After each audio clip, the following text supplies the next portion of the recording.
is do it simultaneously with all nations so nobody will get blamed for it, and then form some sort of a international unit based upon 10 or 20 currencies. And the other day, the Russians said, look, if you're going to do that with SDRs, special drawing rights from the IMF, you got to have a gold backing.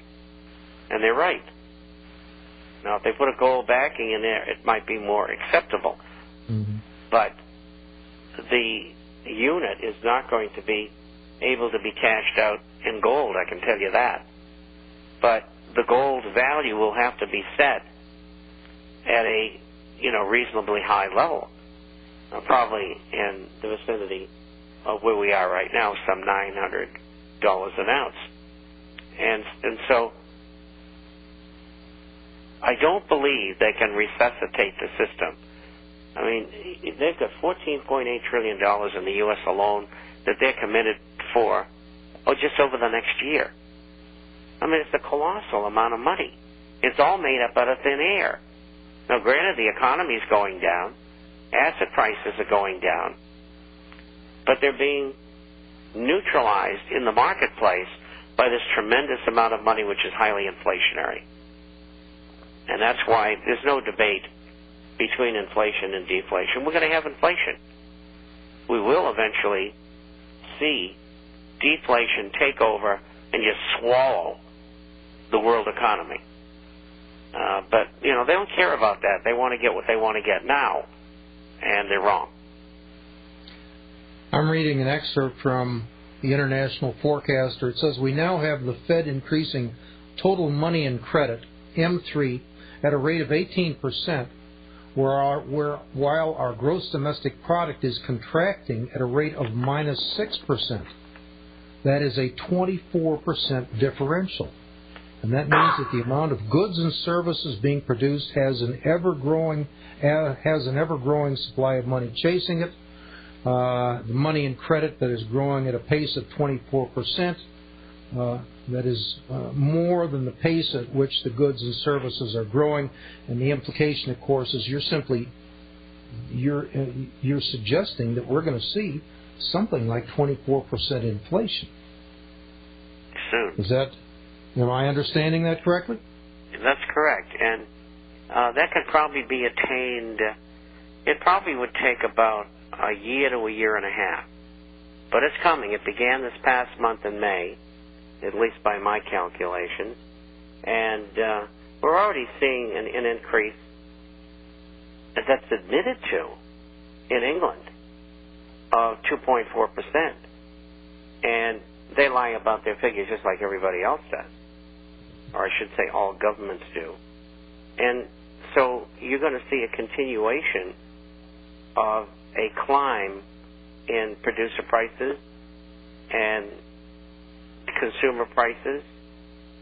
And if the banks ever unleash the amount of money they get sitting, most of it in treasuries, that was given to them, so they can make a profit, in the difference between what they're paying in interest and what the treasuries are paying.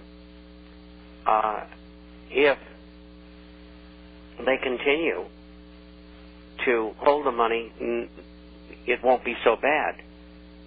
But if they start to use that money and lend it, it's just like monetization.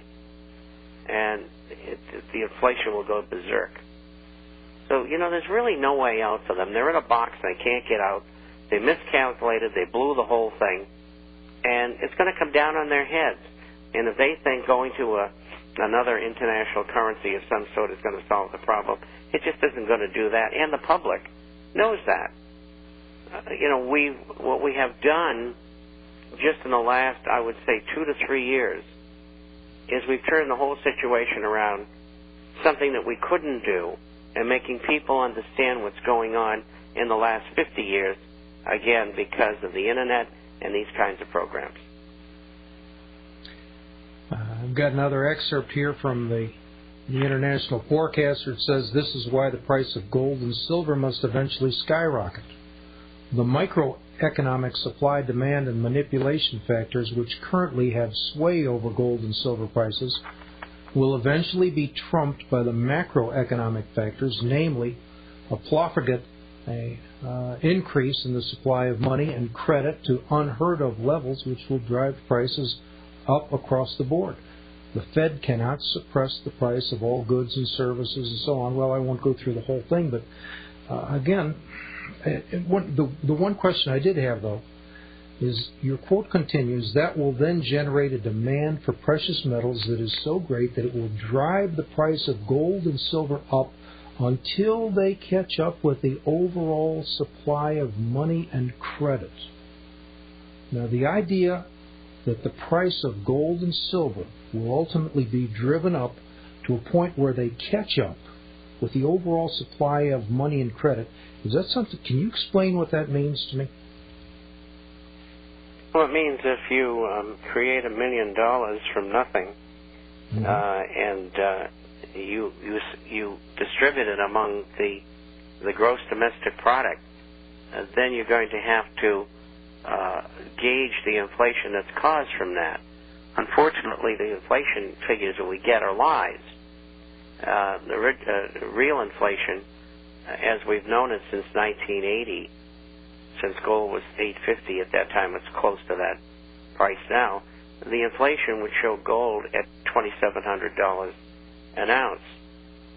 So I think it's fair to assume that up until now, what has caused gold to be suppressed was our government, and if it were to attain just an official level of inflation, we'd be looking at $2,700 an ounce. But on the other hand, if we use real inflation figures over that long period of time, those figures are going to be over $6,000.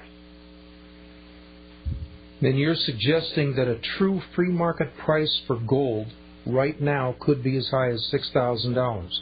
If it weren't for the suppression activities, real free market price could be $6,000 right now. Well, it certainly could be $2,000 to $3,000 without any problem whatsoever. The gravity of what government and other governments have done to suppress gold prices has never been seen in history. They have stripped the individual citizen of each country of almost all of their gold. And the gold has been sold. Some governments did buy gold, but not many of them. Most of them were sellers. And individuals and corporations throughout the world bought the gold.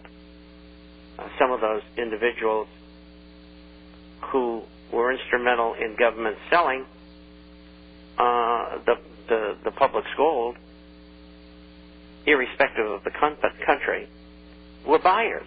A good example is when we, in the late 90s, we had the sale of gold, and the Rothschilds did most of the buying in London. Well, I'll tell you what, Bob, we are about out of time again for this day's festivities. Bob will be back on Wednesday. I and Bob will be back on Wednesday and Friday. I'll be back tomorrow by myself. This is Financial Survival, brought to you by Discount Gold and Silver, 1-800-375-4188. Give them a call and ask for a free copy of the International Forecaster.